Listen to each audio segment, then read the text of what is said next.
Wonderful. I have the honor of introducing our speaker today, Cara Ball. She is the former director for Blessed Tomorrow.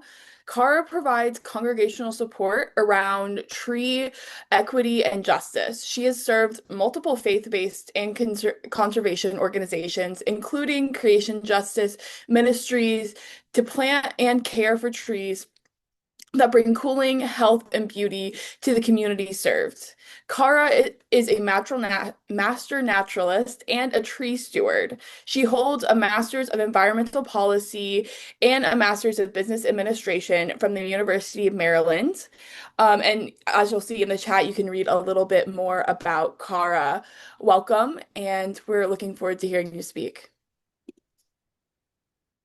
Thank you so much. And I would like to start by saying hello and greetings to you all and giving a special thanks and acknowledgement to my dear friends Bob Perkowitz and Carol Devine on this call. It is so good to see you both. And for those of you who I've met before, it's good to see you and be with you. And for those of you who I'm just meeting, it's good to meet you and have this time with you together today. As a person of faith myself, I care deeply about God's creation, which is what drives my concern and passion for acting on climate change. And I also have a deep sense of justice and fairness so that the benefits of caring for God's creation can accrue to everybody. And that's part of the reason why I'm so glad to be with you today to talk about one aspect of creation care in particular, that is caring for caring and planting for trees, and what we people of faith can do to bring the benefits of trees to all in the communities served, and to share some specific opportunities for that. Before I go further, are we sharing slides yet? Eric will share them if you're ready. Yes. I am ready. So, so just a few slides, but let me start by asking you all a question, and I invite you to jump in or just put this in the chat. But what do you think is the number one cause of weather-related fatalities in the US today?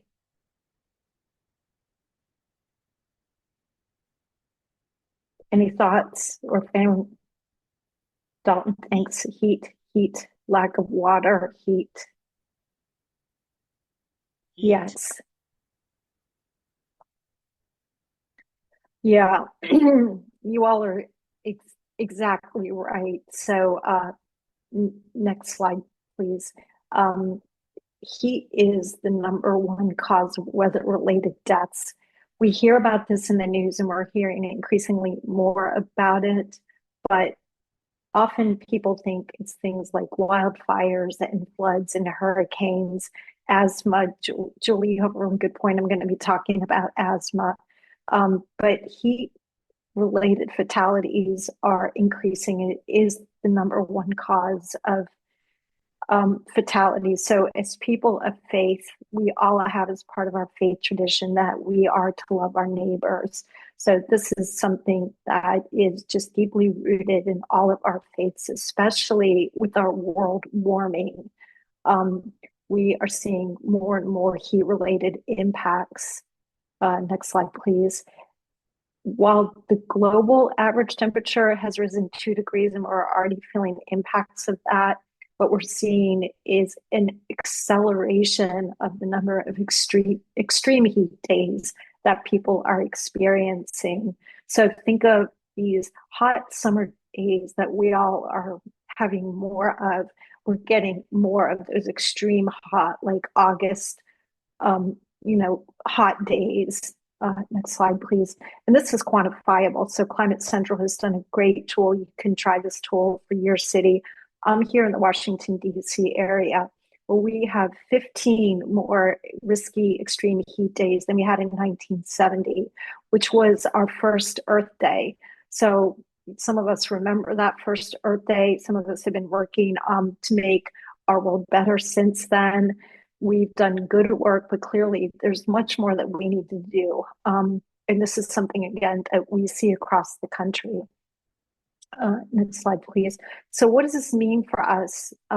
It means a lot more, not only what extreme heat fatalities, but very uncomfortable heat illness. Perhaps some of you have had things like heat exhaustion and heat stroke. The symptoms are not pleasant. They can be life-threatening. They most certainly do impact people who are outdoors, but also people who are just dealing with hotter temperatures across the board, even if they don't work outdoors. So perhaps you know of somebody who's experienced some of these symptoms. They're not fun, and often they can get you to the point where you even need to seek medical care. So next slide, please. We also know that these heat impacts are not distributed equally amongst our population. So as we think about loving our neighbor, we have certain populations that are the most vulnerable to these heat impacts.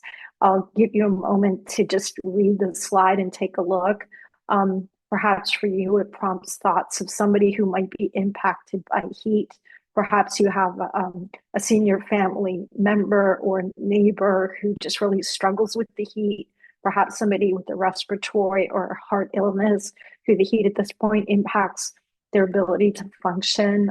Pregnant women, children in particular, for me, this kind of breaks my heart because I know as a child, what was so important to me was spending time outdoors, enjoying the beauty of God's creation. And when I think about children today who are dealing with these extreme heat impacts and illnesses and asthma, which can be exacerbated by these heat conditions, children are more experiencing going to a hospital or having to stay in the apartment than getting outdoors. So this is certainly not the way things are intended to be. And I think one of the drivers for me and perhaps many of you as well. Next slide, please. Here in DC area, more than half of K through 12 students go to school in urban heat islands. So it feels 8 degrees hotter to them. And that's just, to me, it is not fair. These conditions are just not right for children or really for any of us. Again, this is something that is happening around the country. Next slide, please. Heat risk is not a matter of chance. Systematic disinvestments in communities of color, low-income communities, and also communities of faith through the 1960s led to not only systematic disinvestment for things like real estate and community development, but also for green infrastructure. So these communities simply didn't get as many green spaces, they didn't get as many trees. And American Forest has quantified this with studies that show communities of color are 13 degrees Fahrenheit hotter on average. They have 38% less tree cover. Similarly, low-income neighborhoods are 6 degrees hotter with 26% less tree cover. And I should share, these are average percentages. Some of these communities get more than 20 degrees hotter. So imagine an August day where it might feel like 85 or perhaps 90 in a better canopied neighborhood.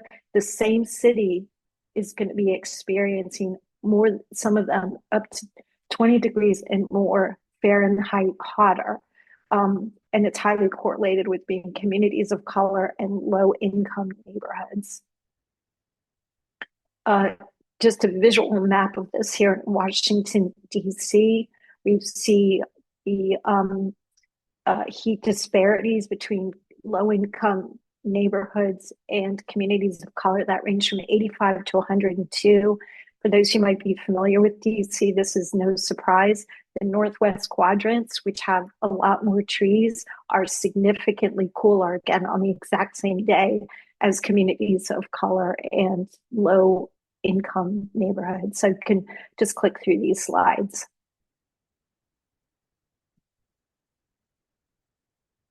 Great. So one of the tangible solutions that we can all take for justice and to make our communities better and safer and cooler is to plant trees.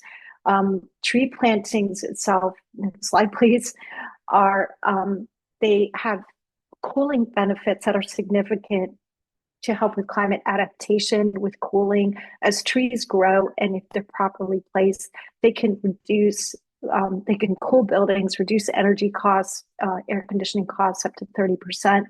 Trees also can block the wind in the winter with these Arctic inversions that we are getting more of, so they can help um, with building heating costs as well.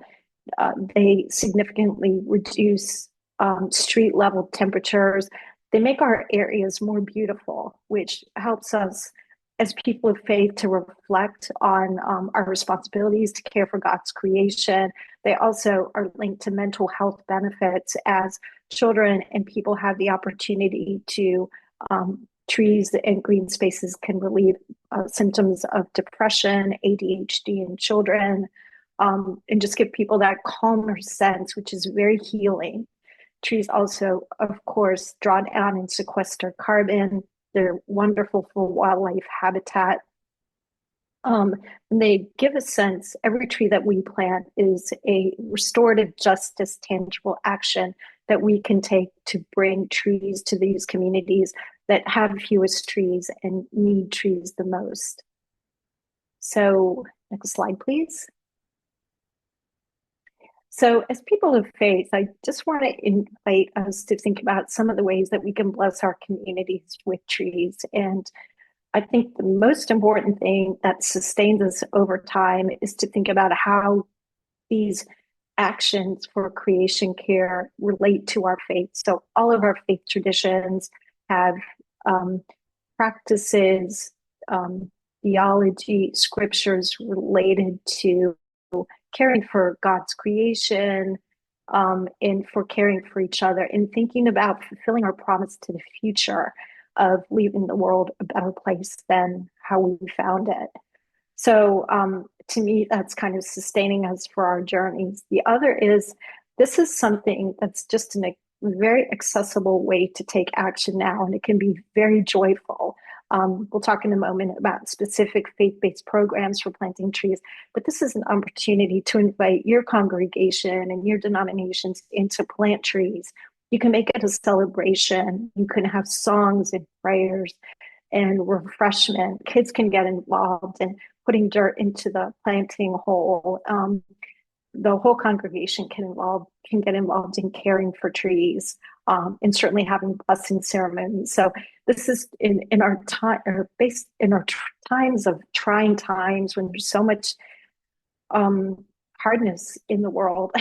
This is something, an action that we can all take now that's going to both bear fruit in years and decades to come, and it's going to be something, an opportunity to celebrate. And then one of the most important things that Blessed Tomorrow and you all have been working on so faithfully for so many years is to share why planting trees is an accessible entry point to talk about creation care and to talk about climate.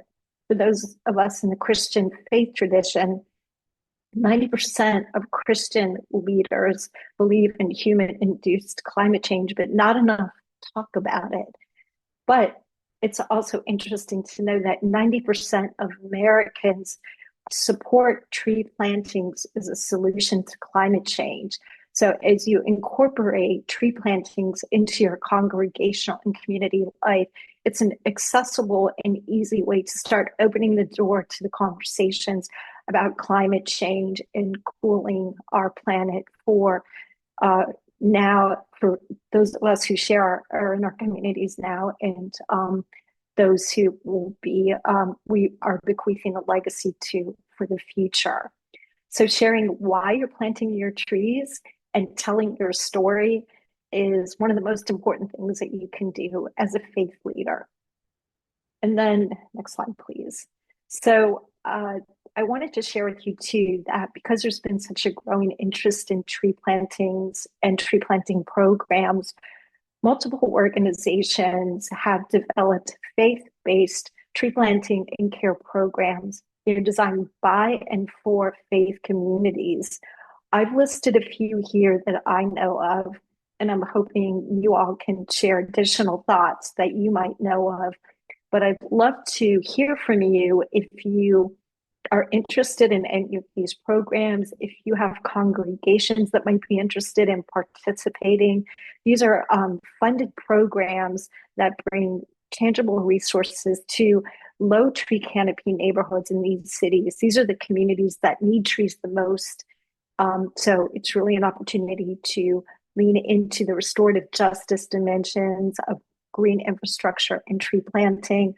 But these are really designed to be centered on faith communities. So they provide free trees, maintenance for caring for the trees, resources to incorporate trees into congregational life, and also technical expertise through the listed partners and associated tree planting partners. So how to get a tailored site plan that's right for your congregation or your denomination's congregations. So I would like to stop there, say thank you for all the wonderful work you all are doing. I'd love to have a discussion about this to see what you all think. Would love to hear your thoughts on any of this and answer any questions. Thank you so much, Cara. Really appreciate your time. And one of the things that I've seen in so much of this creation care climate justice work is asking people to stop doing things or doing things differently, like using plastic bags or things that. But this is asking them to do something that, like you said, can be intergenerational and is literally healing for our spirits, our bodies, and there's so much research that supports that. So it's really a life giving on both sides. And I've done many tree planting projects and can attest to just the power of doing those. Are there others of you who have done tree planting projects or can provide some examples or insight? So Becky has asked about how to get free or reduced cost trees, particularly for low income areas, Cara. Yes, great question, Becky. And good to meet you. I'm not sure what city or state you're in, so I'll start with the general answer, but I might also be able to make some specific question, or if you just want to jump in, where you, Cara, um, Becky is in Iowa. Iowa, awesome. Yeah. So, one of my learnings through this process, these faith-based programs now have been up and running for about 2 years. So we're all in this learning journey together. Part of my learning journey is that most cities and states have resources. Most cities are under canopied, and there's been a recognition of the need for trees. So most have free trees and planting opportunities available. So you can Google like free trees in Davenport, Iowa. There could be a nonprofit group. Sometimes they are just, they could be associated with a larger group.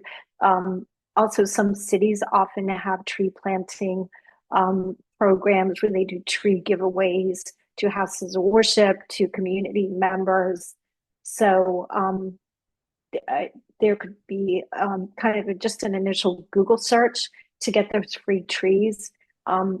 As of late, they've been, well, the ones that I know of have had a focus on lower tree canopy areas. Some do, but some also, the whole city needs trees. And many cities are in decline with their trees. So they have a broader range of opportunities.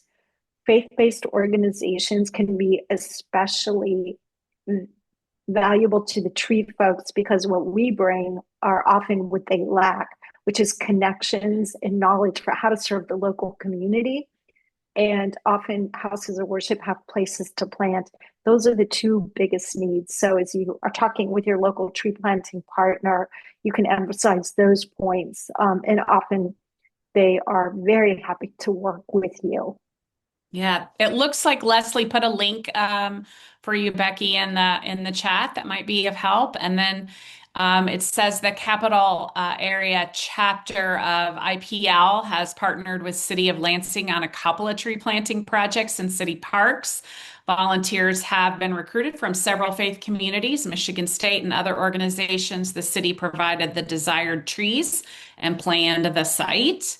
Then Carl talks about the we can bring together our neighbors literally to a celebration and an opportunity to bring folks onto our grounds.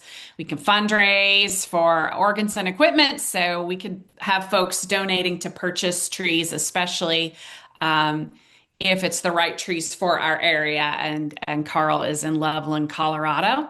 And then Julie has her hand up. Julie?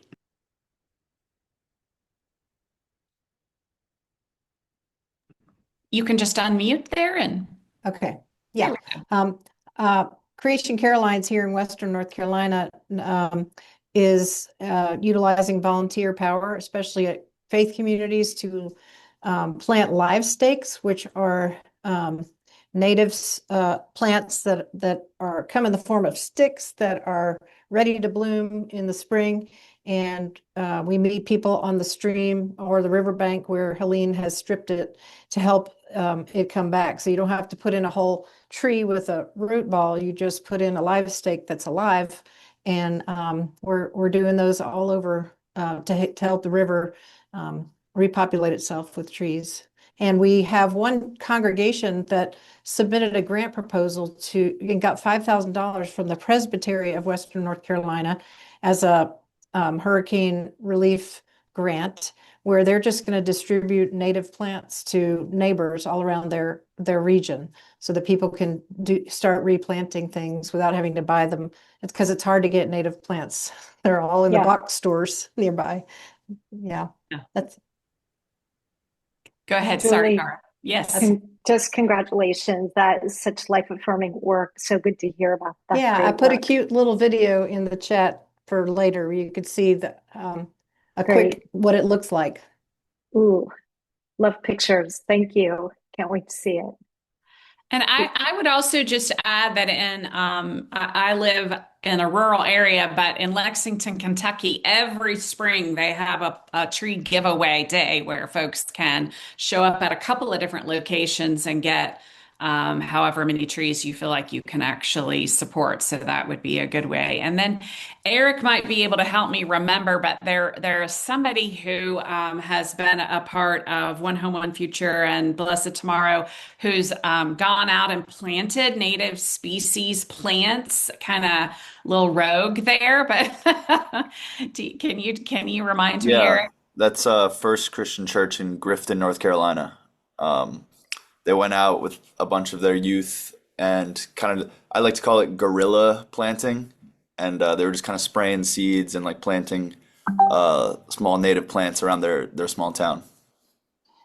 So I don't know if you could do that with a tree unless you were sure that somehow it would get what it needs to live. Yeah, So very interesting approach. yeah. One of the these tree planting programs, and perhaps we can maybe put that slide up or put the URLs in the chat, but they do require to you have to have permission from the landowner. You know, we're all good stewards, and um we have to be faithful in that regard. And because we're good stewards, there's a required trees need for the first 2 years they're growing, they just need a lot of water. It's just the way trees work. After that, they're good to go as far as the watering goes. But to make sure they thrive for decades to come and provide those blessings, they need the water for the first two years. So I share all that because this program is really, our programs are designed to be very intentional for people of faith, and there's resources to stipend churches for watering for the first 2 years. So if you are interested in any of these programs, if they align with your faith tradition, if you either know interested congregations in the listed cities, or perhaps have judicatory outreach that might be interested, like to share this out with some folks, please let us know. This has been an pretty incredible opportunity. Just to share by way of background, the U.S. Forest Service made an intentional decision back in, was it 2023, when the Inflation Reduction Act was passed and funded, to not only support urban and community forestry in disadvantaged communities, they added to that, they carved out, they saw the importance of engaging people of faith in this work, and people who cared about climate change and creation care.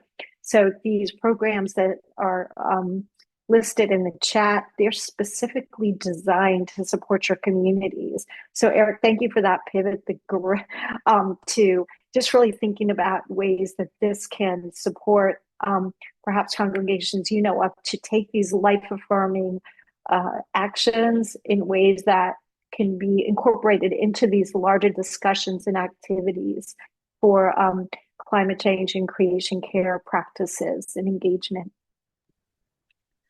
I also want to add that, from the indigenous perspective in terms of language, in general, I don't know about all indigenous languages, but in general, when indigenous people communicate in their languages about trees, it is not an it, but a relative. And so there are some congregations that have started naming their trees that are in their on their congregational house of worship property. And now I know of one in particular in North Carolina that refers to, I can't remember the name of the tree, but they refer to her by name as they are, talking. And that has really changed their relationship to those trees. And so going back to what somebody put in the chat about we can raise funds in our congregations for other things, what would it look like if we invite folks to, plant the tree, but also name the tree maybe after a loved one that would then help us, in our relationship. I know the congregation I pastored, we had tree plantings for folks in memory of loved ones on our grounds. But I didn't think about it at that time of like naming those trees after those loved ones. And I wish I had thought of it. But have any of you had those experiences or any stories like that? Or any stories about trees? I also see there's some other things. Oh, your kids love to name their trees. I love that. Anyone else? Feel free to just unmute. I see lots of heads nodding, but feel free to unmute and add to the conversation. We'll wrap this part up in just a moment. Yeah? Okay, well, thank you so much. Eric, I think you can stop recording if